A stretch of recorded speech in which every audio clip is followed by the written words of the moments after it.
Assalamualaikum warahmatullahi wabarakatuh. Berjumpa lagi dengan saya, Kang Basri. Bagaimana kabar adik-adik sekalian? Alhamdulillah sehat dalam lindungan Allah Subhanahu wa Ta'ala. Oh ya adik-adik, akhir-akhir ini kita sering mendengar istilah pandemi, istilah bekerja dari rumah, istilah menjaga jarak, istilah pakai masker, istilah cuci tangan pakai sabun dan desinfektan, dan lain sebagainya. Oke, adik-adik tahu kan siapa penyebabnya? Ya, betul. Penyebabnya adalah si COVID-19. Oke? Siapakah COVID-19 gak adik-adik? Oke? Nyap. Pada kesempatan kali ini, Kang Basri akan mengambil tema virus. Siapakah virus? Apakah virus? Mengapa virus? Dan bagaimana virus? Yuk, kita pelajari bersama-sama.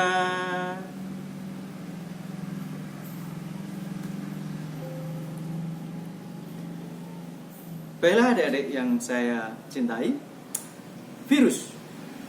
Virus berasal dari bahasa Latin virion, yang artinya racun. Virus bukan makhluk hidup, juga bukan benda mati. Sebagian ahli menyatakan bahwa virus adalah makhluk peralihan.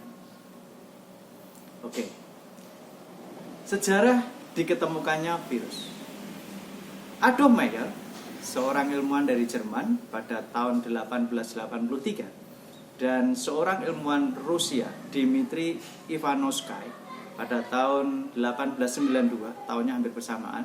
Keduanya menemukan bercak hitam, bercak kuning pada tembakau. Kemudian kedua ilmuwan ini mengekstrak bercak pada daun tembakau ini dan mengoleskannya pada daun tembakau yang sehat. Dan ternyata daun tembakau yang sehat itu berubah sakit atau ketularan, berubah menjadi bercak-bercak kuning tadi. Ivanovsky menemukan bahwa bahan ini, makhluk ini, itu ukurannya sangat kecil. Kemudian Ivanovsky menamai tobacco mosaic. Kemudian Beyering dari Belanda mendukung teori Ivanovsky. Dia melakukan eksperimen dengan penyakit mosaik tembakau tersebut. Dalam eksperimennya, dia berkesimpulan bahwa penyakit mosaik ini tidak disebabkan oleh bakteri, tetapi disebabkan oleh makhluk lain yang ukurannya sangat kecil dan bisa berkembang biak. Kenapa ukurannya sangat kecil? Karena dia lolos dari saringan bakteri. Pada tahun 1935, ilmuwan Amerika Stanley berhasil mengisolasi dan mengkristalkan virus. Dan virus ini dinamai tobacco mosaic virus. Demikian sekilas tentang sejarah virus. Kemudian ditemukan oleh ahli-ahli lain tentang virus-virus yang lainnya. Oh ya adik-adik, walaupun dia bukan benda mati dan benda hidup, tetapi virus ini mempunyai bentuk. Mau tahu bentuknya? Oke, lihat gambar berikut ini.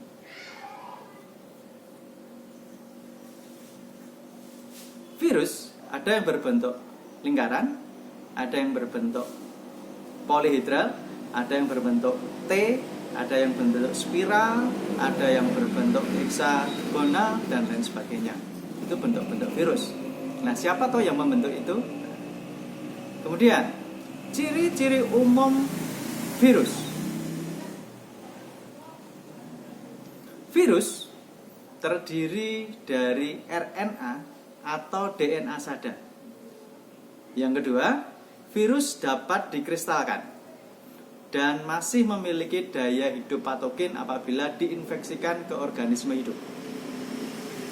3. Bersifat aseluler karena dia tidak mempunyai inti, tidak mempunyai sitoplasma dan organel-organel sel yang lainnya. Yang berikutnya, virus berukuran sangat kecil, antara 20 sampai 300 nanometer. Perlu diketahui, 1 nano itu sama dengan 10⁻⁹ cm, itu 9 meter, Pak. Kemudian yang paling penting adalah virus ini hanya dapat hidup di dalam sel hidup. Dia hanya dapat hidup dalam sel hidup. Artinya pada saat dia berada di benda mati, maka dia akan segera mati.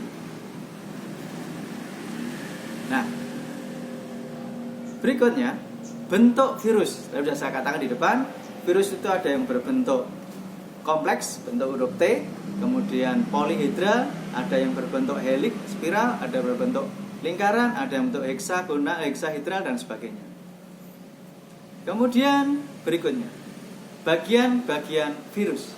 Perhatikan gambar berikut ini. Bagian virus yang pertama ada kepala. Kepala, di dalamnya terdapat asam nukleat. Kepala ini diselubungi oleh kapsid.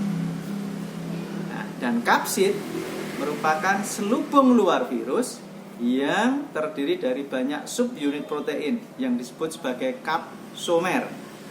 Kapsid inilah yang menyebabkan bentuk-bentuk virus. Ada kapsidnya bulat, ada yang kapsidnya polihedral, ada yang heksahedral, ada yang lingkaran, ada yang bentuknya spiral, dan lain sebagainya. Kemudian bagian yang ketiga adalah asam nukleat. Ya, asam nukleat posisinya ada di dalam kepala. Jadi dia hanya satu macam. Kalau tidak RNA ya DNA. RNA dan DNA ini berfungsi sebagai informasi genetik pada replikasi atau perkembangbiakan virus. Yang keempat adalah leher, merupakan penghubung antara kepala dan ekor. Leher ini digunakan untuk menginjeksikan asam nukleat ke dalam sel hidup apabila virus mau bereplikasi. Kemudian yang berikutnya adalah ekor. Ekor atau serabut ekor. Ekor terdiri dari serabut dan lempeng dasar. Ekor ini berfungsi untuk menempel pada inang. Kemudian replikasi virus atau perkembangbiakan virus. Nah, begini adik-adik, perkembangbiakan virus. Perkembangbiakan virus dibagi menjadi atau dibedakan menjadi dua. Satu litik, yang kedua lisogenik. Nah, apa perbedaan dari keduanya? Perhatikan urutannya. Pada daur litik ada 5 urutan. 1 absorpsi, 2 infeksi, 3 sintesis, 4 perakitan, dan kelima lisis untuk daur litik. Kemudian yang lisogenik itu ada 7 fasenya. Yang pertama fase absorpsi, yang kedua fase injeksi, yang ketiga penggabungan, yang keempat pembelahan, yang kelima sintesis, yang keenam perakitan, dan ketujuh adalah proses litik. Oke, untuk lebih jelasnya perhatikan video berikut ini.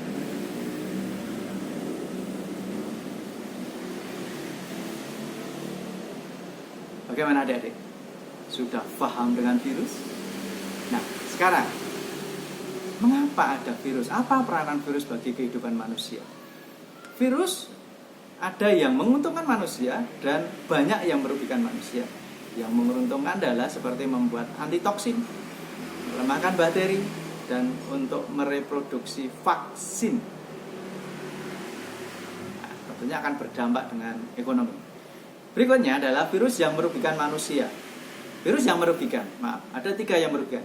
1, kita bagi menjadi 3. Merugikan manusia, misalnya pada herpes, misalnya pada cacar air, misalnya pada coronavirus, misalnya pada virus influenza, misalnya pada HIV, dan lain sebagainya. Banyak yang sakit yang disebabkan oleh virus.